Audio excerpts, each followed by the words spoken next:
Misteri kehilangan 6 beranak sejak Sabtu lalu terjawab apabila ditemukan maut dalam kereta yang tenggelam dalam Sungai Korok Jitra, Kedah pagi tadi. Mangsa pasangan suami isteri dan 4 anak mereka berusia 6 bulan hingga 9 tahun menetap di Jerlun. Mereka tidak dapat dihubungi setelah melawat saudara mereka di Jitra Jumaat lalu.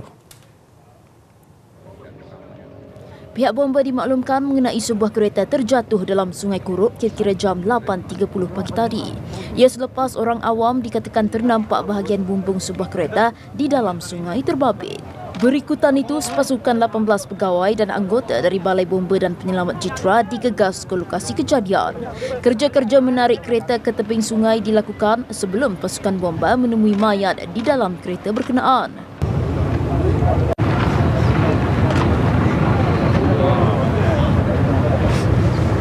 Detik menyayat hati apabila jasad kesemua mangsa diangkat keluar dari kenderaan satu demi satu disaksikan ahli keluarga mangsa.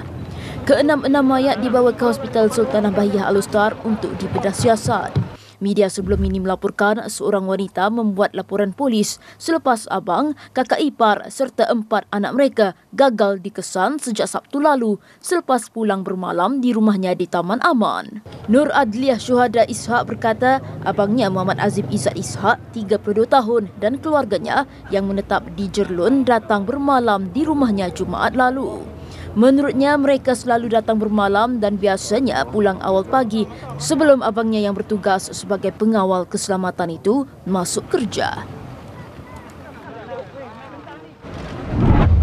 Sementara itu, bomba mengesahkan kesemua mangsa ditemui di bahagian belakang penumpang kereta terbabit.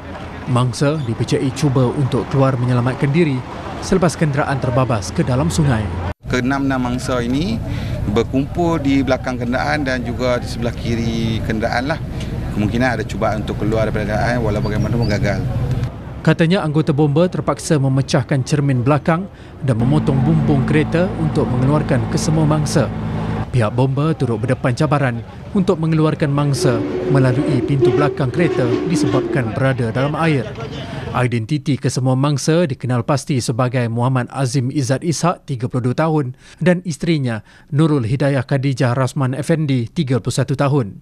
Turut maut 4 anak mereka iaitu putera Ryan Nur Izzat, 9 tahun, Hawa Adriana Nur Izzat, 8 tahun, Neila Humaira Nur Izzat, 7 tahun dan Tuah Haidar, 6 bulan. Pengesahan identiti itu disahkan keluarga mangsa di lokasi kejadian. Dalam pada itu, pihak polis percaya kereta jenis Proton Iswara yang dinaiki 6 sekeluarga itu terbabas sebelum terjunam ke dalam sungai. Ketua Polis Daerah Kubang Pasu, Superintenden Muhammad Razi Abdul Rahim berkata, hasil pemeriksaan di tempat kejadian turut mendapati ada kesan seperti kereta itu terbabas terus ke dalam sungai. Katanya lagi, buat masa ini siasatan tidak membabitkan kenderaan lain di lokasi kejadian. Bagaimanapun, siasatan lanjut berhubung kejadian itu masih dilakukan. Daripada semakan tempat kejadian, kita dapati ada kesan di rumput, seperti kenderaan terus menghala ke sungai. Tiada kesan brek di situ dan tiada juga kesan kemalangan, iaitu cebisan-cebisan kenderaan juga tidak ada. Dan berdasarkan keterangan tempat kejadian, kita percaya kereta terbabas sendiri. Mungkin disebabkan mengantuk atau sebagainya. Beliau berkata demikian ketika ditemui di Jabatan Forensik Hospital Sultanah Bahiyah HSB petang tadi.